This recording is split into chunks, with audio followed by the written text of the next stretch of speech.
My dad practically gave me up to his sister from the moment I was born. My mom died when she was giving birth to me. And my aunt told me he never recovered from that because he blamed me for her dying. It hurt a lot as a kid that at family events he would ignore my existence. When I was a little older, he got more vocal about me killing her, and he can't stand to look at my face. You can imagine the amount of therapy that put me in. I used to go to church crying because I was scared about going to hell for doing that to my mom. That's how much his words me up. But the shitty part was that I never stopped trying to be accepted by him.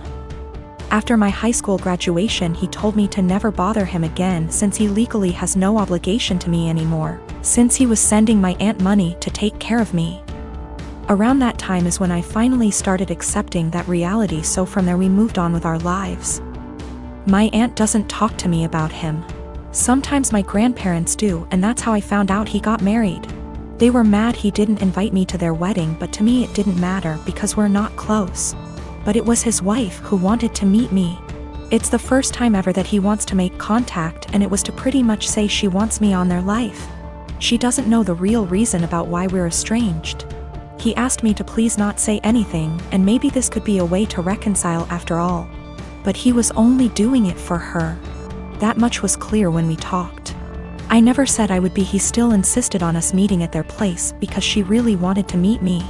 All she thinks is we were estranged for not getting along in my teenager years, going to college and losing touch because of life stuff.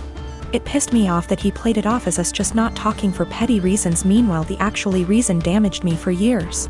I told her the truth. Everything he said to me. That he was never a parent to me, that was all my aunt. It was definitely a shock for her. The outcome was a disaster.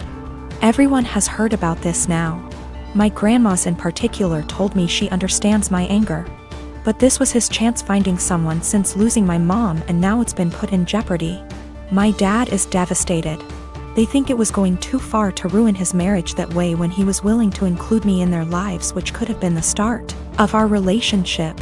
And they say not only did I ruin that, but also possibly wrecked his marriage. She just doesn't agree at all with what he did, and it could have been avoided if I didn't say anything. For me, it was hard not to tell the truth after the lies made it seem like it was nothing serious. I couldn't ignore what happened after what it did. If it was the right call, since it put their whole marriage at risk after all. I live in an apartment on the ground floor of a house that was converted to apartments. My neighbors, one street over but the back of their house faces the back of the house I live in, can see my whole backyard and vice versa. My apartment has a whole wall of windows that are on the back of the house.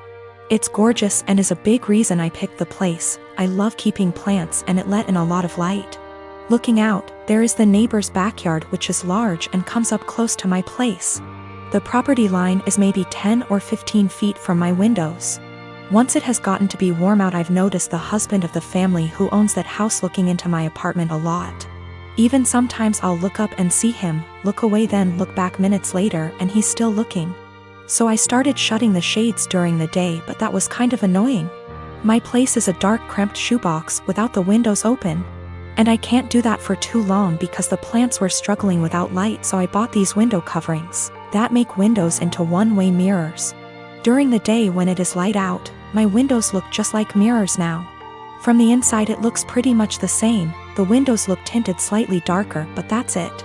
From the outside you can't see in at all, it looks exactly like mirrors. The section of windows it's applied to is about 8 feet high and 20 feet wide. After a week of the window coverings being up, both of the parents from the neighbor's house came to my door and wanted to talk to me. The wife was complaining about the windows for a lot of reasons. 1, they were ugly too. It was uncomfortable, especially for the teens and their friends, to have a huge mirror adjacent to the swimming pool. It's at a time that they feel insecure about looks and they have lost interest in hanging out by the pool. 3, in the afternoon and evening, it was reflecting a lot of extra sunlight into their backyard. They couldn't enjoy eating dinner on the back porch with the sun in their eyes.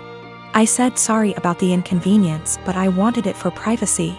They both pushed back on that some, and I said that I needed privacy because of the husband starting He started denying it in front of his wife, and so I took out my phone where I'd taken pictures and sent it to my group of friends. And showed her a couple pic tires of him gaping at my apartment and the texts from that time. He got mad and said he incidentally looked over, and the 8-foot by 20-foot mirror was a crazy overreaction. I said that I'd like to keep it, and that I was sorry, but frankly this was avoidable. I think they're both mad because they called my landlord, who brushed them off. My sister Anna is special need. She has severe autism, and while she is verbal, most of her communication is physical, like sign language due to her social discomfort. She does speak around family though, and has pretty bad cognitive skills. She can't comprehend boundaries and lives with our parents, so they can best watch her. I am getting married in 3 months. We planned a simple wedding and reception at my fiancé Michael's parents' barn and farm. Since it's all gonna be DIY and we aren't planning anything too expensive, we can do things pretty quickly since flowers, food and decor will be provided by his family. I sent out invites last week and I asked that Anna not come. I told my parents I understood that would mean they may not show up, but it was just a heads up. Why no Anna? She has an issue with touching Michael and trying to kiss him. At times when we were at my parents' house, Anna would try and grab Michael's hands, try to lean in to kiss him, or would have a really bad shutdowns if she wasn't allowed to be directly next to him. We've tried speaking to her, but there's only so much we can do when she doesn't really understand. I told my parents I just want one day for Michael to be my partner and not Anna's comfort person. They called me selfish and asked how I expected them to agree to something like this. They told me Anna is disabled and may never experience a wedding of her own, and while I have Michael for probably the rest of our lives, she'll have no one, and that Michael and I can be a little more understanding to the reality of her life. I feel like a total ass, and what they're saying has really gotten to me, and I'm starting to question my decision. My parents called me letting me know they won't be coming and that it's best I don't bring Michael around anymore since I've chosen some man over my sister. They told me that Anna wanting to kiss Michael and hug him is normal for a woman her age, and that she doesn't understand what her feelings mean. I suggested they try to redirect her during the wedding, but they said Michael is gonna be family to her and he needs to get over it. I suggested they watch the wedding via web, and they said that's not fair and that they deserve to see things in person. I asked if I could pay for someone with proper credentials to watch her that day while they attention, and they asked what I would do when they died, and if I'd pawn her off every time. I dropped the unfortunate truth bomb that I don't want to put any more of my life aside for Anna anymore. I did it up until I turned 18. And that Anna is not my life's responsibility and I won't be her keeper. I assured them I'd pay for her care, but if she's okay doing this to Michael, then I worry for if I ever do choose to have children and what she'd do to them. They said I was sick for suggesting she'd do anything to my future children and hung up on me. They sent a lengthy text telling me not to contact them until I could do the right thing. I am 22, female, and I work full-time at a local steakhouse-style restaurant. There's a policy with the employees regarding free food based on the length of your shift, and the other day I was working a double, which meant I got 2 free meals, one at the end of my first shift and one at the end of my second. There are a few things we as employees can't pick for our free meals due to costs, but we still have access to nearly the entire menu. Another part of this policy is that if we pick something, and one of the ingredients required is almost gone, we're allowed to keep our pick and tell the customer that we're sold out of that particular item. This applies to all sides, salads, soups, etc. Usually though, if we say we're out, we really did run out regardless of employee meal picks. Anyways, on the day that I worked my double, we were about 2 hours out from closing and I sat a couple who were on a first date. Just assuming by some things they said, plus he name-dropped a popular dating app. When they were ready to order their meals, the girl just so happened to ask for sirloin. But that was the cut I chose for my second meal and we were down to our last one. I apologized and told her that we were out, and the pouted and told me she would need another minute to decide. Her date shot me a dirty look and told me he needed more time now, too, so I went to check on my other tables. They seemed to be having a good date, laughing a lot and smiling. But they were immediately quiet and standoffish every time I checked on them, and interrupted me with, "Just the check, please," while I was asking if they'd like any dessert. I brushed it off, as it's not the first time I've had a rude customer, and brought them their bill.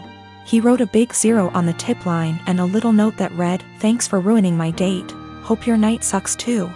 I told my coworkers during closing, who all agreed the guy was being an ass. But when I called up my dad the next day and the topic of work and those particular customers came up, he told me I should have been less selfish and just let the woman have the sirloin and that I should have picked something else. He told me they didn't handle it very well, but that young lady had probably been looking forward to that steak. You knew you could have given it to her and you didn't. I'm honestly a little disappointed in you. That really hurt my feelings and I've been wondering if I was actually in the wrong. I don't believe it was a money thing. The guy ordered a pretty expensive seafood dish and the girl had one of our pricier cocktails. The sirloin is not our cheapest steak option. Yes, I'm aware that it's a weird policy. But it's our policy and my bosses encourage employee satisfaction so that we can ensure customer satisfaction. I do not eat steak for free every day I work there. I have it once every 1 to 2 weeks.